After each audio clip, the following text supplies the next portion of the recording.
Hello and welcome to the first Imperator Rome Developer Diary of 2020. I know I've certainly missed my fix of Imperator Rome news and updates over the Christmas break, so it's great to have them back.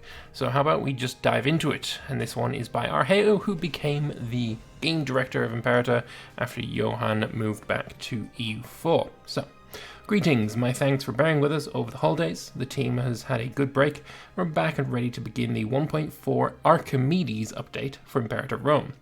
Before I go into a little bit more depth as to what you might expect in the first part of 2020, I'd like to address what some of you may have already noticed. Our previous roadmap indicated that 1.4, previously titled Cassander, would be a weighty expansion to Imperator Rome. We've taken the decision to change our tack a little here. This is in part due to the success of the 1.2 and 1.3 updates. The ambitious release cadence we achieved in order to be able to bring the radical changes and additions contained therein is something we feel suits Imperator well and is a practice I would like to keep up. So, yes, Cassandra was the one that was going to be coming out sometime in Q2, which was going to be a expansion, paid DLC, that kind of thing. It was going to be the first expansion rather than just a content pack like the Punic Wars was. And yeah, so that has changed now.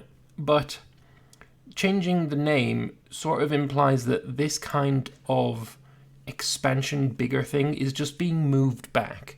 Because if not, then why not just call the little update that we're getting Cassander? Why rename it at all? So anyway, let's move on. So what does this mean? Well, in practical terms, you can expect to see smaller, more frequent updates than some of our sister titles. We believe we can provide more engaging experience for our players by having the opportunity to react to feedback with relative haste, the development of 1.2 Cicero update, for example, which in turn gives us the chance to focus on individual core themes on a per-update basis. So again, just to interject here with my own little comments, he's saying that he wants this is going to be smaller, more frequent updates, but then he goes on to have the example of the 1.2 Cicero update, which, in my opinion, is the biggest, or rather the most overhauly DLC or update to any Paradox title ever. It radically changed the game in the way that no other update to a Paradox game really has. I mean, the closest one could really get would be the update that came alongside Apocalypse for Stellaris. But I'd still say that Cicero is far and away a bigger update than that.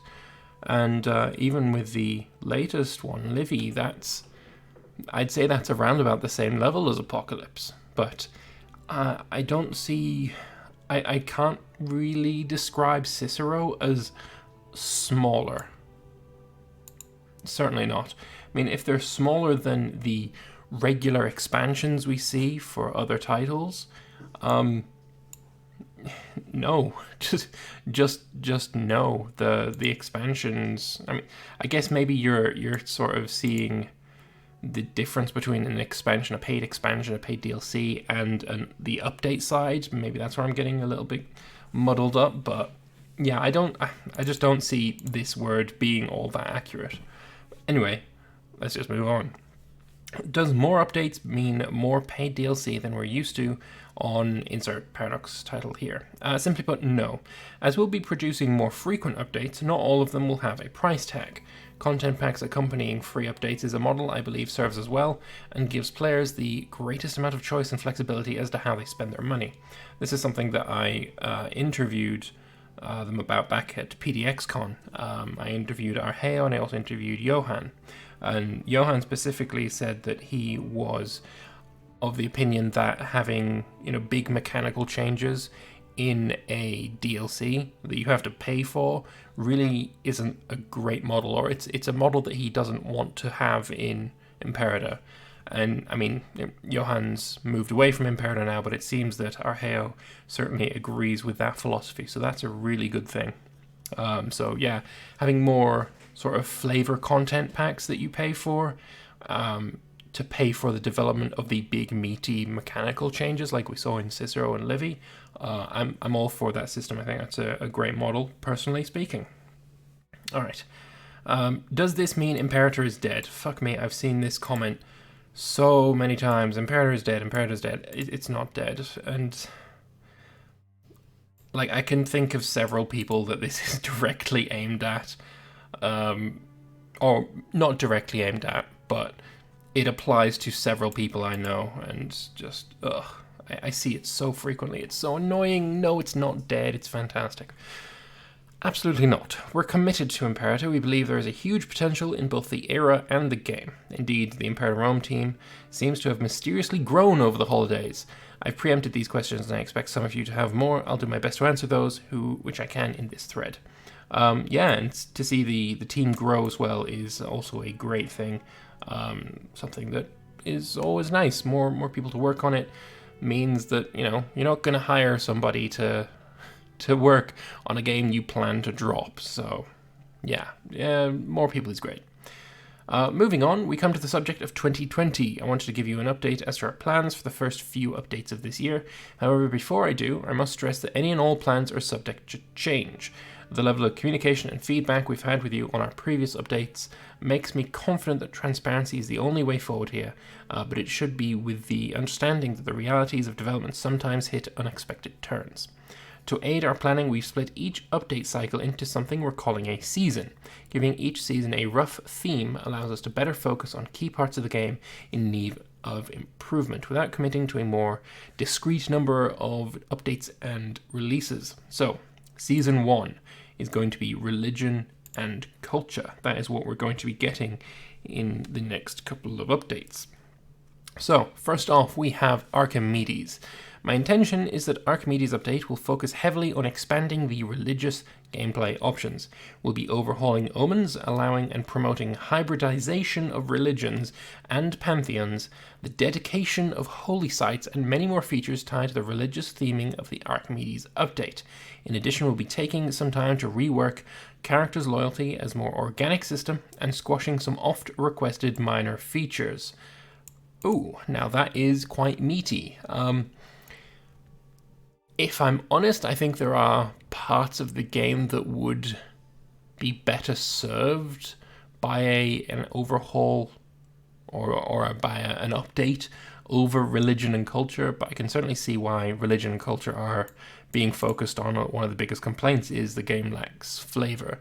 Personally, I disagree with that, but religion and culture being updated to be more flavorful and more impactful and all that kind of good stuff, that you have more interaction with it, is definitely going to get rid of some of those complaints.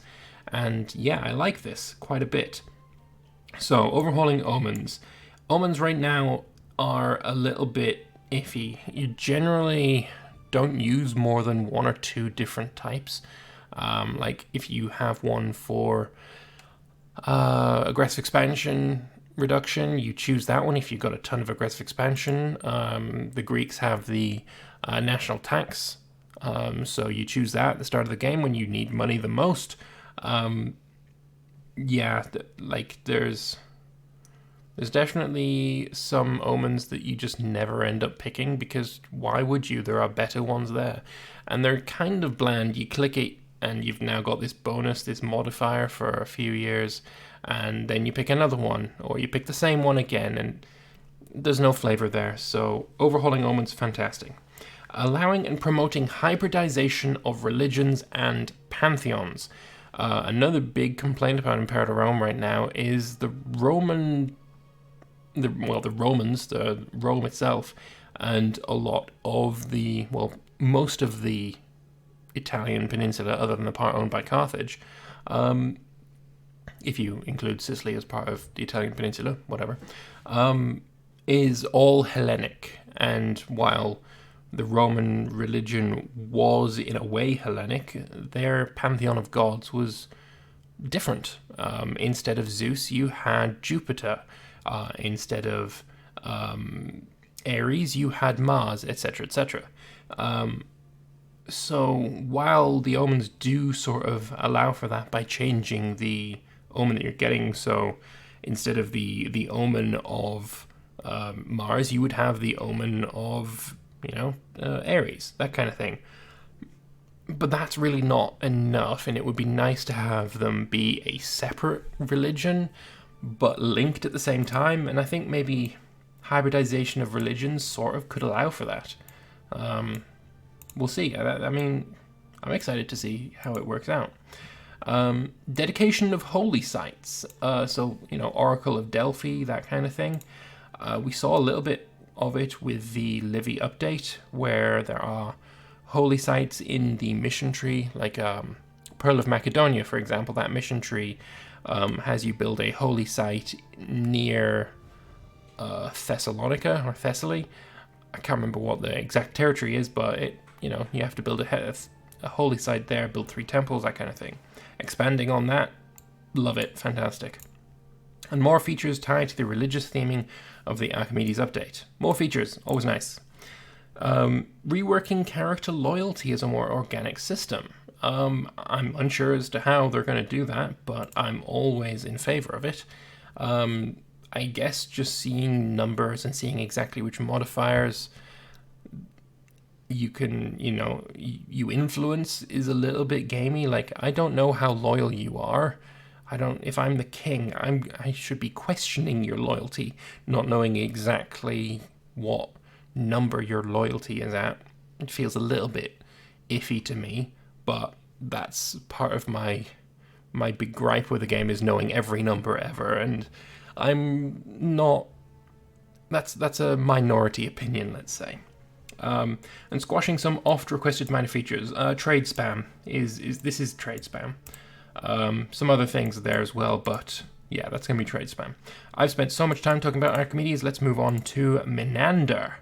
The second major part of this release naturally looks towards culture. It's too early to tell you exactly what you can expect to see here, but to me the lack of ability to promote cultural diversity is something I believe needs improvement. Other themes for the Menander update are likely to include subjects, unrest and rebellions, and more. So, talking about Menander for a while, promoting cultural diversity is something that should be in the game. At the moment, if you don't have 100%, your own culture, not even your culture group, but your own culture, you are at a disadvantage. A 100% culturally homogenous state in Imperator is objectively superior. And that kind of wasn't the case. I mean, you look at Rome as the titular example. Rome was really good at using big blocks of infantry. They were fantastic at it. They sucked ass at cavalry. But because their state was very non-culturally homogenous, they had many allies of different cultural backgrounds, and those cultural backgrounds included a real affinity for horsecraft.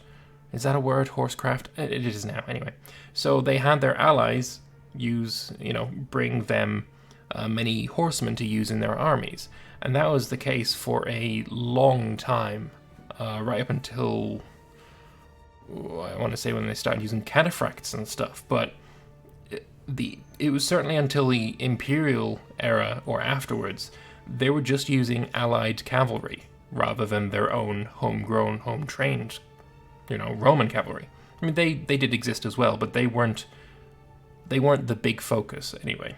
So yeah, that kind of cultural diversity is something I would love to see. That would be fantastic. Using, cultural units in your armies, using Roman allies, the Gauls sending troops to fight in Roman battles that isn't just, the Gallic allies are bringing an army in with you. Like, it's part of the same army.